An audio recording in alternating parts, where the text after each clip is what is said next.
Ela nunca esqueceu a promessa que fez quando ainda usava o uniforme escolar, e muito menos o homem que inspirou essa promessa.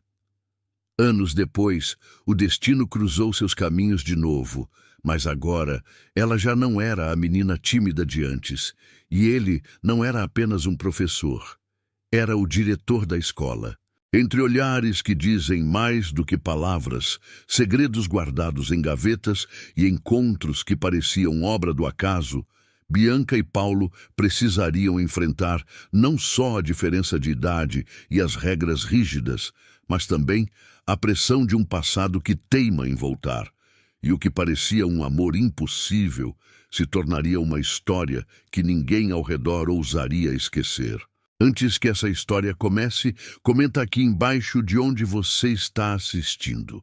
Adoro saber até onde nossas histórias chegam. E aproveita para se inscrever no canal, ativar o sininho e deixar o seu like. Assim, você não perde nenhum dos próximos capítulos emocionantes que a gente conta aqui no Sentimentos à Tona. O fim de tarde em Belo Horizonte tinha aquele tom dourado que fazia o ar parecer mais lento, e o pátio do Colégio Estadual João Guimarães Rosa estava vivo com o som das conversas, dos passos apressados e das bolas batendo contra o chão.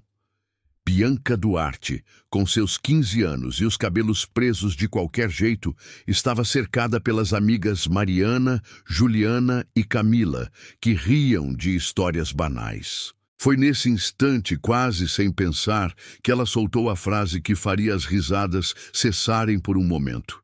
Quando eu crescer, vou me casar com o professor Paulo.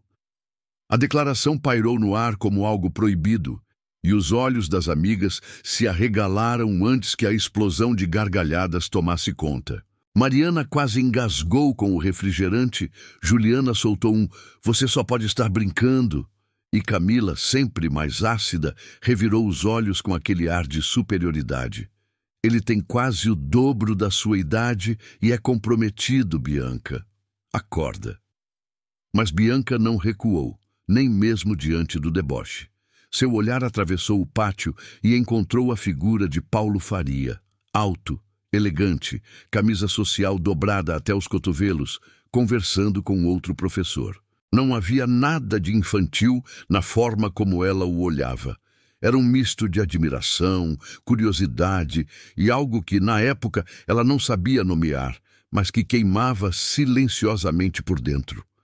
Os dias seguintes foram uma maratona de cochichos e piadas.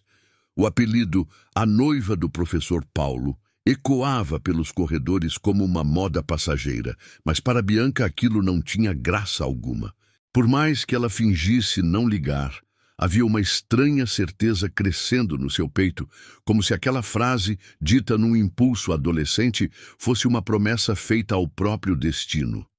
Ela começou a escrever pequenas cartas em folhas arrancadas de seu caderno, dobradas em formato de coração, nas quais colocava pensamentos, trechos de poemas e frases que só faziam sentido para ela. Essas cartas nunca eram entregues diretamente. Ela as deixava escondidas entre as páginas dos livros de história ou nos trabalhos que ele corrigia, sempre sem assinatura. Era um jogo secreto, um pacto silencioso que só ela conhecia. Paulo, por sua vez, as recebia como recebe pequenos bilhetes de qualquer aluno, com um sorriso educado, arquivando-os na gaveta junto com tantos outros papéis. Para ele, Bianca era apenas uma estudante inteligente e participativa, ou pelo menos era o que se obrigava a acreditar. Bianca, no entanto, já sabia, mesmo sem saber explicar como, que Paulo teria um papel na sua vida maior do que qualquer professor já tivera. Não importava o que diziam ou o quão impossível aquilo parecesse. Na sua mente adolescente, aquela não era uma piada, e sim uma profecia. Foi numa quinta-feira silenciosa que Bianca ouviu, sem querer, duas colegas conversando na porta da sala.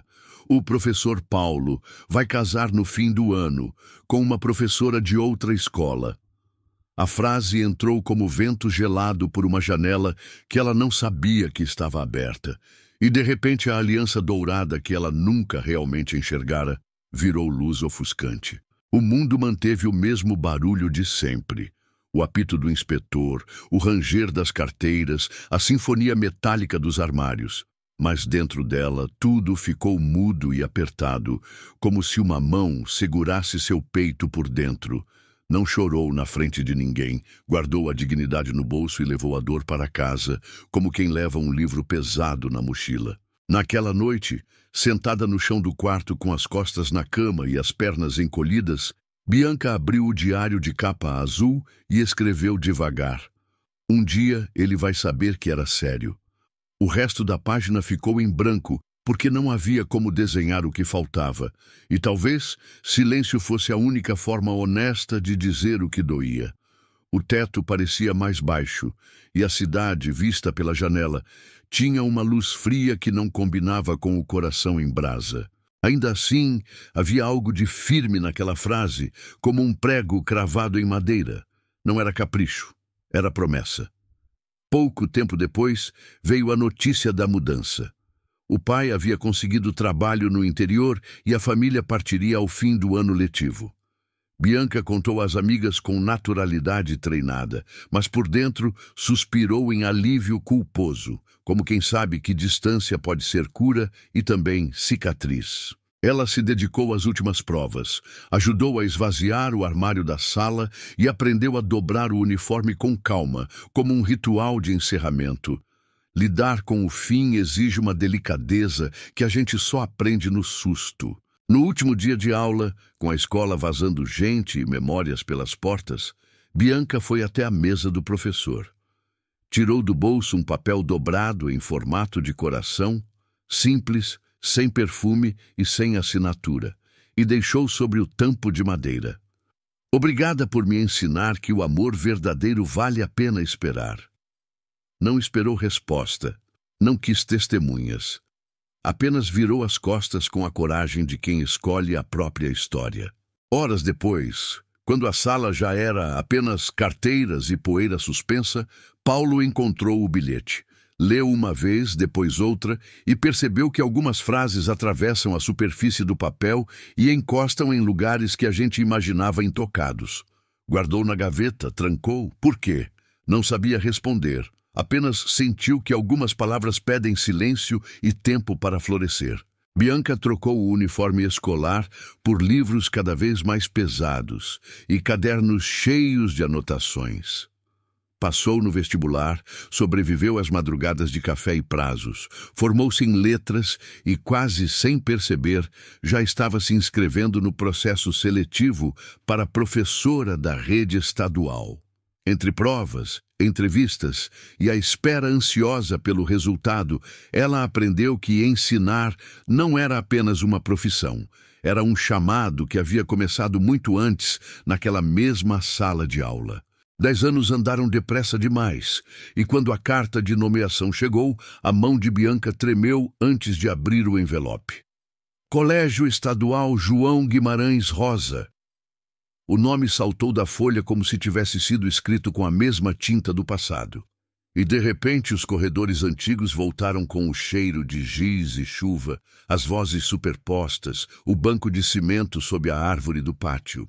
Ela recostou na cadeira, respirou fundo e entendeu que a vida, às vezes, dá voltas longas para nos devolver ao ponto exato onde deixamos uma pergunta sem resposta. Agora, Bianca era professora de literatura, com voz firme, gestos que conduziam as frases e um amor desavergonhado por Clarice Drummond e os silêncios que moram entre as linhas. Aos olhos do mundo, estava pronta, com seu currículo costurado por escolas particulares do interior e uma vontade real de retribuir ao ensino público o que ele um dia lhe dera. O medo de encontrar o passado era grande, mas maior ainda era o desejo de honrar a adolescente que sonhara alto demais e pagara o preço. O que ela não sabia era que Paulo havia voltado 3 anos antes, aprovado em um processo para a direção, e desde então era a espinha dorsal de uma escola que precisa sobreviver diariamente a orçamento curto, escassez de tempo e burocracias infinitas. Modernizou a biblioteca, seduziu a comunidade com projetos de leitura, trouxe escritores locais para conversas no auditório e colou cartazes coloridos onde antes havia paredes desbotadas. A escola respirava diferente, e os alunos também. Na manhã da posse, Bianca chegou mais cedo do que precisava. Caminhou pelos corredores ainda sem vozes, tocou com as pontas dos dedos os azulejos frios e parou no pátio para olhar a árvore de sempre. Agora mais alta, mais densa, como se também tivesse envelhecido, sem perder ternura. Houve um instante em que ela teve a vontade insana de recuar, mas reconhecer o próprio destino também é um ato de adultez, e ela seguiu. Às 9 em ponto, parou diante da porta da diretoria. 3 batidas contidas, uma pausa que cabia em 10 anos, e quando a maçaneta girou e o mundo se rearrumou, Bianca viu Paulo. Não era o professor de antes. Era um homem marcado por decisões diárias, de camisa azul escura, olhar sereno de quem precisa resolver o que todos evitam. Eles se olharam como quem reencontra uma palavra sublinhada que havia sido esquecida, e nem o zumbido do ar-condicionado insistiu em existir naquele segundo suspenso. A apresentação foi correta, quase burocrática, mas as palavras pareciam carregar pesos diferentes no ar. Bianca Duarte, professora de literatura. Paulo Faria, direção. E entre o nome de um e o cargo do outro, abriu-se uma distância que eles tentaram preencher com neutralidade, regulamentos e horários de turma. Ambos sabiam, porém, que a linguagem do corpo teima em dizer o que a boca se recusa a pronunciar. Paulo explicou os trâmites, entregou uma pasta transparente com o cronograma do semestre, apontou para as marcações amarelas e disse que ali estavam os pontos de assinatura. Bianca ouviu atentamente, mas os olhos pousavam nos livros empilhados na estante, nos recortes de jornal sobre a semana da biblioteca e no vaso de samambaia que lutava valente sob a luz da janela. Cada detalhe dizia que aquela sala tinha dono e que este dono havia aprendido a regar coisas que pedem tempo. Quando ela se inclinou sobre a mesa para assinar, o perfume floral que trazia consigo, agora mais adulto, com uma nota morna de baunilha, atravessou a mesa como lembrança involuntária. Paulo notou sem querer, sentindo a memória esbarrar numa gaveta que ele raramente abria.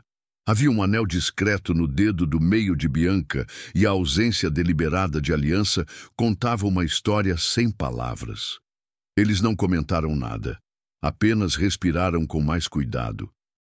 Bianca agradeceu, ajeitou a pasta junto ao peito e, antes de alcançar a maçaneta, voltou o rosto na direção dele. Não disse, "Obrigada pela aula, professor", como fazia aos 15. Disse apenas, "Até breve, diretor", com uma firmeza que misturava respeito e um tipo de coragem mansa.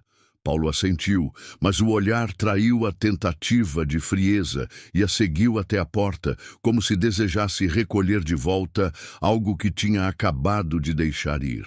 Quando ela saiu, ele sentou e levou a mão à gaveta. Não abriu. Ficou ali alguns segundos, escutando o próprio coração dizer que 10 anos não são nada quando um encontro reaprende a respirar. Depois, como quem recompõe a mortalha da razão, levantou-se e voltou ao trabalho, jurando a si mesmo que a escola era maior do que qualquer lembrança e que o dever precisava vir antes do desejo. As semanas avançaram, e com elas veio a pauta que todos na escola esperavam. A feira literária anual, orgulho do colégio, ponto alto do calendário e bateria emocional de professores e alunos. A coordenação indicou Bianca como responsável pedagógica do evento, e Paulo, por ofício e convicção, ofereceu suporte completo.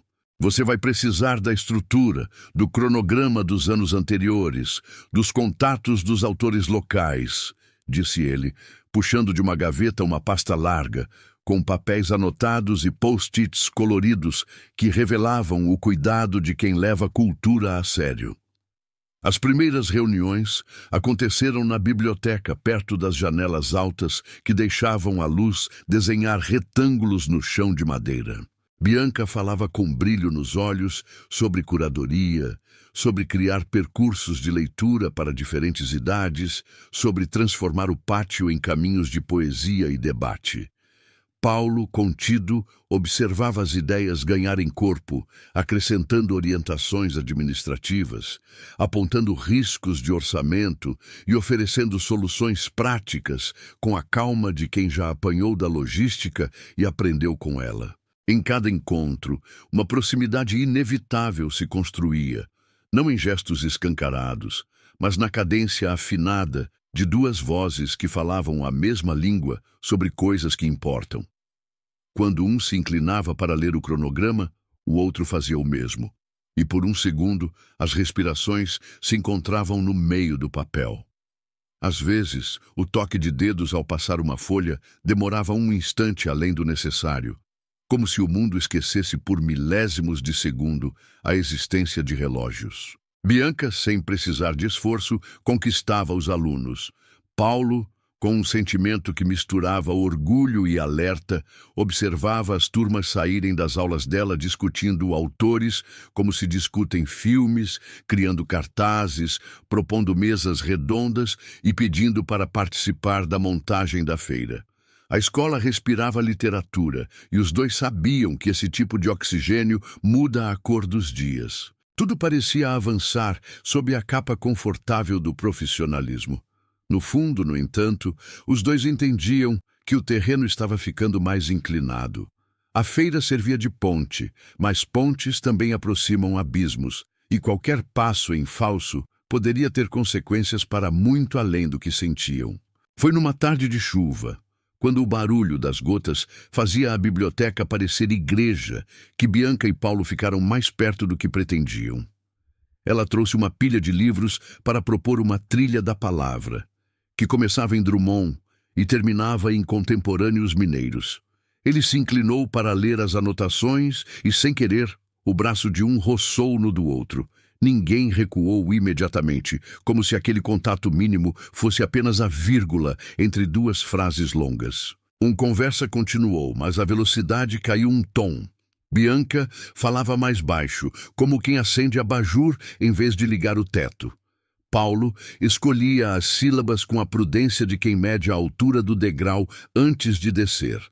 Entre as páginas e o zumbido da chuva havia uma clareza desconfortável. Não era apenas afinidade intelectual. Era também a constatação de que algumas presenças mudam a temperatura do ar, ainda que a janela esteja fechada. Quando ela apontou para um trecho da programação e se inclinou, o perfume dela veio inteiro, trazendo consigo memórias que ele não tinha como arquivar.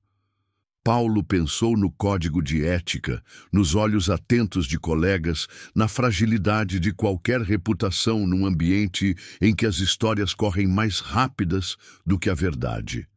Também pensou no dever de proteger o que era mais importante: alunos, escola, projetos, tudo o que dava sentido aos seus dias. Bianca, por sua vez, reconheceu a linha no chão e decidiu não atravessá-la. Mas esteve a um passo. Havia nela uma mistura de maturidade e desejo que não existia aos 15. Agora, ela sabia o preço de cada escolha e o tamanho da palavra consequência. O autocontrole, no entanto, é músculo que cansa, e naquela tarde, ambos saíram dali mais conscientes de que estavam tentando conter maré com a palma das mãos. Eles se despediram com um até amanhã normal, mas o normal soou inadequado, como roupa que não serve mais.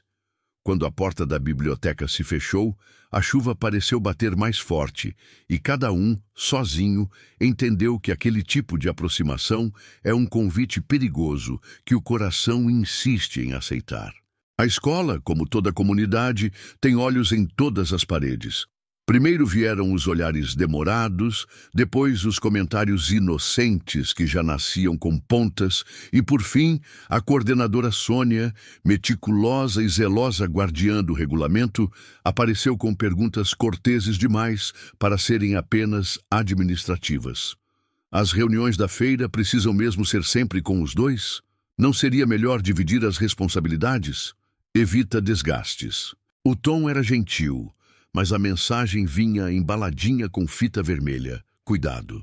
Na sala dos professores, as conversas mudavam de assunto quando Bianca entrava. No corredor, risos eram cortados no meio, como se alguém tivesse apertado mute no controle remoto. Dona Marta, da limpeza, olhou Bianca de alto a baixo, sorriu com carinho e disse: "Tá mais bonita, menina. A escola tá te fazendo bem." O elogio vinha com afeto de mãe de pátio, mas a frase que se colou na lembrança foi outra, ouvida de cantinho de ouvido. Ela sempre foi diferente. E ele também. Paulo percebeu a temperatura subindo e entendeu que, em ambiente de regra rígida, a aparência de prudência vale tanto quanto a prudência em si. Políticas escolares existem para proteger a instituição e, sobretudo, os alunos. Qualquer sombra sobre a direção, mesmo que injusta, compromete o trabalho de todos. Ele começou a reorganizar agendas, retirar-se de algumas reuniões, delegar tarefas com uma objetividade que soava fria. Bianca sentiu a distância inverter a gravidade dos dias. As mensagens antes trocadas com naturalidade sobre planilhas e cronogramas passaram a vir por intermediários, e o tudo certo virou favor encaminhar. O vazio ganhou cara de protocolo, e a rotina, que tinha cor, voltou ao preto e branco de eras antigas. Não havia recados, explicações ou pedidos de desculpas. Havia silêncio. Sônia intensificou a presença, visitando a biblioteca no meio da tarde, circulando pelo pátio em horários improváveis, sempre com o crachá visível e o caderno de anotações aberto. A escola estava de lupa em punho, e os dois, mesmo sem combinar, entenderam que qualquer passo adiante exigiria coragem, transparência e um pacto com a verdade que fosse maior do que o medo de falatório. Paulo, na melhor das intenções e no pior dos efeitos, decidiu que a distância era o único antídoto possível. Cancelou a reunião de sexta por conflito de agenda, remarcou a de segunda para a semana seguinte. E quando não houve jeito de adiar, pediu que a vice-diretora assumisse. O argumento era impecável. Descentralizar fortalece a gestão, impessoalidade protege a escola e a feira, que era da comunidade, não de duas pessoas, precisava de mais vozes. Bianca não comprou a justificativa de primeira. Sabia reconhecer gesto de proteção quando via um, mas também sabia que, algumas vezes, o que se chama de cuidado é apenas medo arrumado. A ausência dele pesava nos corredores como móvel faltando em sala conhecida. Tudo continuava ali, mas algo essencial havia sido puxado do centro. O trabalho andava, os alunos participavam, os cartazes nasciam coloridos. Por dentro, o ritmo perdeu compasso. Nos raros e formais encontros de corredor, eles trocavam saudações polidas. "Bom dia, professora Bianca", "Bom dia, diretor", e seguiam adiante com uma rigidez que doía nos ombros. As mãos ficavam ocupadas demais com pastas e clipboards, como se o contato com papel impedisse o contato com o que realmente importava. À noite, cada um com o próprio sono torto, fingia que descansar era possível quando a cabeça repassa a mesma cena dezenas de vezes. A equipe sentiu. O professor Henrique, de Geografia, que tinha mais humanidade do que tempo, aproximou-se de Bianca na copa e disse em voz baixa: "A escola é uma cidade pequena. Qualquer ruído vira sirene. Firmeza e verdade. Só isso." Ela sorriu com aquele jeito de quem agradece e não perdoa o destino por ser irônico. O café esfriou intacto sobre o pires e o relógio na parede resolveu gritar cada segundo. Quando a semana terminou, Bianca entendeu que permitir o afastamento era colaborar com a história errada. Às vezes, proteger é vencer o medo. Outras vezes, proteger é parar de fugir. E naquele caso, fugir tinha virado o verbo favorito da direção. A porta da diretoria cedeu em 3 batidas curtas, e Bianca entrou com a respiração firme de quem escolheu o que dizer antes de se arrepender. Paulo, surpreendido entre relatórios e um calendário cheio de adesivos, levantou os olhos e tentou levantar uma muralha de formalidade no tom de voz. Não funcionou. "Você está fugindo de mim?" Ela disse sem rodeios, e foi como se alguém abrisse a janela num dia de poeira. A verdade fez ar. Ele respondeu que estava sendo profissional, que precisava proteger a escola, que havia uma linha clara entre direção e professorado, que não podia ser borrada por proximidades, por mais legítimas que fossem. Bianca caminhou alguns passos, parou diante da mesa, apoiou as mãos, e a palavra que ela escolheu para colocar no centro da sala foi tão simples quanto inteira: coragem. Falou que coragem não é ausência de medo, é decisão apesar dele. E que criar distância para evitar boatos é, muitas vezes, dar aos boatos a chancela de verdade. Paulo respirou como quem tenta encontrar, no pulmão, um argumento que o coração aceitaria. Disse que a reputação de uma escola se constrói em décadas e se perde num boato, que ele não tinha o direito de arriscar o trabalho de tanta gente por algo que sequer havia sido nomeado entre os dois. E foi nesse ponto que Bianca, com uma calma quase cruel, perguntou se ele sentia algo por ela.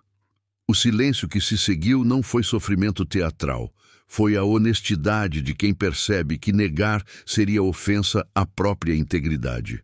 "Eu sinto", ele disse por fim, e o chão não se abriu. Ao contrário, ficou mais sólido. Bianca não sorriu nem celebrou. Apenas assentiu e disse que, então, esconder-se não era estratégia, era covardia com o que havia de melhor neles. A conversa não terminou com abraços nem promessas. Terminou com um "eu precisava ouvir" de cada lado, dito com o cansaço de quem carrega mais peso do que deveria. Quando ela saiu, Paulo ficou com a mão na maçaneta da gaveta. Desta vez, abriu. O papel amarelado estava lá, com as letras caprichadas de adolescente que agradeciam por um amor que valia a pena esperar. Talvez a espera tenha virado medo, pensou em voz baixa, e a frase ficou andando de um lado a outro da sala como quem procura uma porta. No sábado, Bianca escolheu um café discreto em Lourdes, daqueles com xícaras pesadas, mesas de madeira e janelas largas para a rua de árvores. Levou A Paixão segundo GH na bolsa como companhia e escudo, mas não conseguiu ler mais do que 2 páginas. Quando a campainha da porta tilintou, ela ergueu os olhos por reflexo e viu Paulo entrar, hesitante, como quem chega em terreno alagado e testa o primeiro passo. Ele também a viu, e a indecisão durou apenas o tempo de perceber que fugir ali seria ridículo. "Posso?", perguntou, apontando a cadeira em frente. O garçom chegou, anotou um café preto com açúcar e um cappuccino e se afastou, deixando uma ilha para 2 no meio do rumor baixo das conversas. Eles falaram primeiro de coisas seguras, o circuito da feira, a banda dos alunos do 3º ano, a dificuldade crônica de verba. Foram rindo do próprio cuidado excessivo e, aos poucos, a conversa mudou de temperatura. Paulo citou a carta, não como acusação ou lembrança melosa, mas como confissão de que algumas palavras tinham lhe acompanhado por anos como lenço dentro do bolso. Bianca não desviou os olhos. Disse que escreveu por honestidade consigo mesma e que nunca esperou resposta. Às vezes a gente só precisa dizer para não adoecer. O silêncio que seguiu não foi desconfortável. Foi daqueles em que 2 pessoas respiram no mesmo ritmo e descobrem que isso também é conversa. A cidade do lado de fora seguia seu fluxo de sábado, e ali dentro um outro tempo se estabeleceu, mais elástico, como quando a gente sabe que um encontro vale o relógio compatível. O garçom trouxe os pedidos e eles riram quando descobriram que Paulo ainda tomava café doce, hábito de professor de história. Ele disse, como se o açúcar equilibrasse o peso das guerras. Bianca falou de literatura como quem fala de pessoas. Paulo falou de gestão como quem fala de cuidado, e o respeito mútuo pulou de uma borda à outra da mesa sem pedir licença. O que não cabia em frases, a atração, o medo, a linha ética, a coragem, ficou pairando, mas sem a urgência de antes. Quando se despediram na calçada, não houve toque, promessa ou mapa. Houve um até logo, dito com a sinceridade de quem finalmente parou de fingir que o outro não importa. Bianca caminhou na direção da Praça da Liberdade com o livro na mão. Paulo ficou parado alguns segundos, encarando a vitrine do café, como se pudesse ver o próprio reflexo pensando. Às vezes, o começo real de uma história acontece quando ninguém vê. A semana seguinte começou com a escola em rotação normal, mas nada era igual por dentro. Mensagens curtas começaram a circular pelo celular. Ficou bom o cartaz. A turma do segundo A topou o debate. Bibliotecas 16 horas e no subtexto cabia um mundo. Na terça, a sala 23 ficou vazia por acaso no fim da tarde, e Bianca passou por lá para buscar uma caixa de livros que havia ficado esquecida num canto. Paulo, vindo do lado oposto do corredor, entrou pelo mesmo motivo prático de recolher um projetor. A coincidência colocou os dois no mesmo espaço e fechou a porta com um clique que ecoou mais do que deveria. A luz amarela do fim do dia desenhava sombras compridas nas carteiras, e o pó de giz pairava em suspensão, como se a sala tivesse seu próprio clima. Paulo encostou a caixa no chão e disse que precisava falar sobre a palestra de sexta no Palácio das Artes. Bianca respondeu que já havia confirmado presença com 2 turmas, e a conversa operacional foi murchando até virar silêncio, cheio de respirações contidas. Não era roteiro de filme. Era a vida criando uma fissura no concreto e deixando passar um feixe de luz. Paulo deu um passo. Bianca também. E quando estavam perto o suficiente para perceber a textura da pele um do outro, ele fechou os olhos como quem pede 1 minuto a si mesmo. Se eu te tocar, não sei se consigo parar, disse num tom que tinha tanto de súplica quanto de confissão. Bianca sentiu as palavras baterem e voltarem, e devolveu com honestidade. Se você não pode, eu não quero que faça. A ética ali não era uma placa na parede. Era um pacto entre 2 adultos que sabiam onde estavam. O quase beijo ficou no ar como música interrompida no melhor compasso. A batida na porta veio como resgate e sentença ao mesmo tempo. Uma aluna pediu uma assinatura e um esclarecimento rápido, e os 2 ganharam mais alguns dias de sobriedade. Quando a porta voltou a fechar, o feitiço já tinha sido desfeito, mas a verdade permanecia de pé. A linha continuava lá, e eles tinham conseguido não pisar. Nem por isso o coração bateu menos. Naquela noite, o celular vibrou com uma mensagem curta. Desculpa pelo quase. A resposta chegou em segundos. Não tem do que pedir desculpa. O quase disse tudo o que precisava. Às vezes, parar é a forma mais nítida de revelar o que se sente. O auditório do Palácio das Artes estava cheio para a mesa Literatura e Cidade, e Bianca chegou com uma turma animada, exibindo orgulhosamente os crachás feitos em sala. Paulo já estava por ali, coordenando a entrada dos alunos de outras escolas, e por um acordo silencioso, eles mantiveram distância protocolar durante a palestra. As falas sobre a rua como texto, sobre personagens que caminham pelas avenidas, como quem traduz geografia, acertaram em cheio os 2. Belo Horizonte parecia, naquele instante, virar personagem do que acontecia entre eles. No intervalo, a praça lá fora ganhou ares de cenário. Luzes mornas, vendedores de café, estudantes em grupos, professores conversando sobre planejamento. Paulo e Bianca foram para um canto mais quieto, perto de uma árvore, e falaram de coisas que só faziam sentido para os dois. De como é bonito quando um aluno encontra sua primeira frase favorita, de como a burocracia às vezes tranca a porta da poesia, de como planejar um evento é também cuidar do invisível. O tom mudou quando ela perguntou, olhando direto: "Você ainda está com medo?" Ele levou uns segundos para admitir que sim, mas que estava mais cansado de fugir do que com medo do que viria.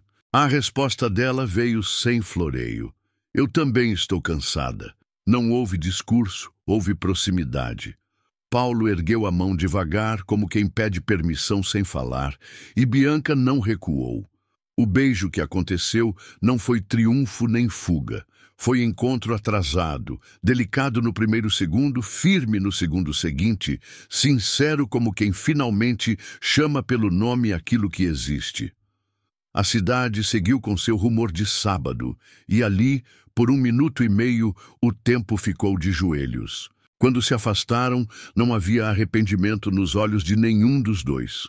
Havia a consciência nítida de que dali em diante o caminho exigiria explicações, posicionamentos e, sobretudo, verdade. "Isso muda tudo", ele disse com a voz mais grave do que lembrava ter. "Já mudou", ela respondeu, guardando na lembrança a textura daquela coragem. Voltaram para o auditório como quem volta para uma casa que já não é a mesma. O resto da noite correu sob a luz de uma decisão. Esconder-se não era mais opção. Se a escola preza pela formação humana, então a humanidade, com sua parcela de risco e beleza, também precisava caber no que os dois escolheriam viver. Na segunda-feira, Paulo convocou uma reunião geral no auditório da escola. O burburinho antes de qualquer fala oficial é um animal difícil de domar, e a notícia de uma comunicação importante fez cada corredor produzir teorias. Bianca sentou nas últimas fileiras, os dedos entrelaçados, ouvindo o coração tentar tocar um samba fora de hora. Sônia, na primeira fila, ajeitou o crachá 2 vezes e cruzou as pernas com a elegância tensa de quem fareja notícia. Paulo subiu ao palco sem papéis nas mãos. Disse que prezava pela transparência, que sempre defendera uma escola em que o discurso e a prática estivessem alinhados e que, por isso, tornaria público algo da sua vida pessoal que atravessava a vida da instituição. O silêncio que desceu tinha a densidade das coisas irreversíveis. Ele respirou e completou: "Estou em um relacionamento com a professora Bianca Duarte." Não houve dramatização, apenas a gravidade de quem sabe o peso das palavras quando pousam no lugar certo. Os segundos seguintes pareceram mais longos do que os anteriores. Vieram murmúrios, sobrancelhas erguidas, olhares cruzados. Sônia se levantou, invocou o regulamento, a relação hierárquica e a necessidade de proteger a imagem da escola. Paulo respondeu que compreendia as preocupações e que já havia solicitado parecer formal à Superintendência Regional de Ensino quanto a conflito de interesses e adequações necessárias, incluindo eventual reorganização de fluxos administrativos para garantir isonomia. Em termos simples, tudo seria feito à luz do dia. Foi então que Dona Marta pediu a palavra. Com a autoridade de quem viu gerações crescerem, disse que se lembrava da menina que rabiscava corações nos cadernos e do professor que sempre tratou todos com respeito. "O que eu vejo aqui é amor, e amor direito não atrapalha serviço, não." Aplausos surgiram, tímidos no começo, sinceros depois. O professor Henrique acrescentou que a escola educa para a verdade, e que a melhor forma de ensinar honestidade é não esconder o que se é. No final, Paulo e Bianca saíram do auditório sem euforia. Havia alívio, sim, e um começo de paz, mas também havia um novo conjunto de tarefas: assinar termos, ajustar fluxos, aceitar que alguns diriam "que lindo" e outros diriam "que absurdo". Assumir é também suportar o eco. Eles estavam prontos para isso, ou aprenderiam a estar. 2 anos depois, com a vida em compasso novo e a feira literária já com cara de festival, veio a decisão de casar. O plano era simples e bonito. Cerimônia no jardim da escola, sob a mesma árvore que guardara a adolescência de Bianca, com flores brancas na passarela e os alunos mais próximos ajudando na decoração, como quem devolve ao mundo o que recebeu. Tudo estava alinhado, convites enviados, músicas escolhidas, quando o imprevisto assumiu a forma de denúncia anônima. Chegou à superintendência um e-mail acusando Paulo de favorecer Bianca em contratações temporárias, distribuição de aulas e decisões de verba da feira 2 anos antes, acompanhada de PDFs rasos e prints fáceis de manipular. Em tempos de reputações frágeis, a denúncia pediu apuração imediata, recomendou cautela quanto ao evento na escola e insinuou conflito ético. Sônia, reinstalada em posto de zelo, espalhou preocupação como quem distribui panfletos, e a notícia chegou ao jardim como vento frio antes da chuva. Paulo sentiu o golpe como quem tem o sobrenome escrito no muro da própria casa. Bianca sentiu a culpa que não era sua pesar como pedra na bolsa. Eles discutiram pela primeira vez alto demais, não um contra o outro, mas contra a injustiça que bate à porta carregando papel timbrado. E se cancelarmos? E Paulo disse com a voz cansada de quem já encantou e arrumou cadeiras demais. Eu caso com você numa segunda-feira, num cartório vazio. Bianca respondeu sincera, mas o brilho nos olhos tinha um fio de dor. Não era só casar. Era honrar a história naquele lugar. Nos dias seguintes, vieram depoimentos formais, planilhas revisitadas, atas de reunião recuperadas, assinaturas cruzadas. Henrique trouxe pastas com registros de distribuição de carga horária assinadas por 3 membros diferentes da gestão, incluindo Sônia. Dona Marta apareceu com um caderno antigo de ofícios assinados, provando que decisões críticas sobre verba haviam sido colegiadas. As peças começaram a se recompor, mas a dúvida pairava no ar como nuvem pesada. Haveria tempo? Haveria justiça antes do sábado? Na véspera do casamento à noite, Bianca considerou desistir da cerimônia no jardim. Não do casamento, nunca. E Paulo, num respeito dolorido, disse que aceitaria qualquer decisão. Dormiram pouco, abraçados e em silêncio, cada um conversando com Deus à sua maneira, pedindo que a verdade tivesse a delicadeza de chegar na hora certa.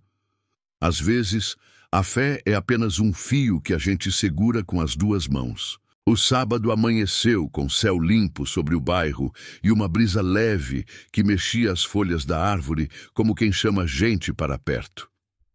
As cadeiras brancas estavam dispostas, o corredor de flores alinhado e um burburinho discreto preenchia o jardim da escola. Paulo, nervoso como quem pisa em palco pela primeira vez, ajeitou a gravata pela 3ª vez e Bianca, ainda no corredor lateral, respirou fundo antes de entrar. Foi quando a caminhonete da superintendência parou diante do portão e um frio percorreu a espinha de quem viu o carro. Desceu o supervisor com um envelope pardo nas mãos. Por um segundo, o jardim esqueceu como se conversa. Paulo e Bianca se entreolharam, parados. E Sônia, sentada estrategicamente na primeira fila, compôs um semblante entre expectativa e vitória. O supervisor pediu a palavra, subiu 2 degraus, abriu o envelope e disse sem suspense: após análise, não encontramos indício de favorecimento. As decisões questionadas foram colegiadas, conforme atas e assinaturas anexas, e a distribuição de aulas seguiu critérios públicos. Recomendamos apenas o reforço dos protocolos já adotados. Aplausos rasgaram o ar e Bianca sentiu o corpo inteiro agradecer pelo peso que se desprendia. A cerimônia prosseguiu com os olhos umedecidos de quase todo mundo. Bianca entrou com um sorriso que misturava vitória e gratidão. Paulo estendeu a mão como quem segura o destino com delicadeza, e sob a copa da árvore que guardou promessas adolescentes, os 2 disseram sim, com uma firmeza mansa que não pede grito. Nos votos, Paulo contou que guardou um papel amarelado por 10 anos, porque algumas frases lembram a gente de quem é. Bianca respondeu que nunca quis provar nada a ninguém além de si mesma, e que tudo o que viveu a trouxe até aquele corredor de flores. Houve beijo, arroz, confetes improvisados, alunos abraçando professores como quem celebra o próprio futuro. Sônia, vencida sem humilhação, apertou os lábios e depois relaxou os ombros, talvez aliviada por ver a escola ilesa. Henrique dançou sem pudor. Dona Marta chorou como avó de noivo, e o jardim, de tão bonito, parecia cenário de filme que escolheu o realismo como gênero. Naquela tarde, a escola foi mais do que prédio. Foi personagem, cúmplice e testemunha. Meses mais tarde, numa manhã de sol macio que batia na janela do quarto, Bianca embalava um bebê de olhos atentos e boquinha em coração, enquanto Paulo, sentado no chão, lia em voz baixa um poema de Drummond sobre esperança. Deram-lhe o nome de Gabriel, porque ele tinha chegado nos dias em que verdade e coragem decidiram morar na mesma casa. Houve risos, noites curtas, fraldas e uma felicidade cansada que só quem ama entende. Num domingo qualquer, arrumando livros antigos, Paulo encontrou uma caixa pequena onde Bianca guardava relíquias de escola. Dentro, um diário com pequenas chaves desenhadas. Abriram juntos numa página amarelada em que uma menina de 15 anos havia escrito: "Hoje riram de mim porque disse que vou me casar com o professor. Eles não sabem, mas é sério." Paulo encostou a testa na dela e ficou alguns segundos em silêncio antes de dizer: "Agora o mundo sabe que era sério." E naquela casa em Belo Horizonte, onde a vida finalmente coube inteira, a promessa de uma menina virou a história de uma família. O altar, que deveria ser o fim de todas as incertezas, quase se tornou o palco da despedida definitiva. Mas quando Bianca viu Paulo ali, esperando por ela com o mesmo olhar que a fez sonhar aos 15 anos, soube que nenhum orgulho valia mais que a vida que poderiam construir juntos. O beijo no sim foi mais do que um gesto de amor. Foi a prova de que o tempo pode separar, mas também sabe unir na hora exata. E enquanto caminhavam lado a lado, sob os aplausos, Bianca percebeu que não era apenas a realização de uma promessa. Era o início de uma nova história, escrita a 2 mãos, dia após dia. Se essa história tocou o seu coração, compartilha com alguém especial e deixa seu comentário aqui embaixo. Sua opinião é muito importante para a gente nos Sentimentos à Tona.